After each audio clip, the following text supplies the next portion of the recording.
दोस्तों, ये बिल्ली सब्जियों में से दूध को निकालकर दूध को एक बर्तन में रखकर सब्जी मंडी की तरफ चली जाती है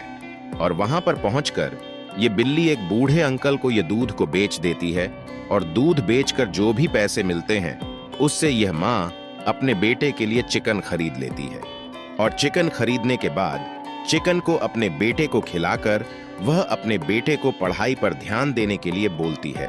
और उसको देर रात तक पढ़ाती है।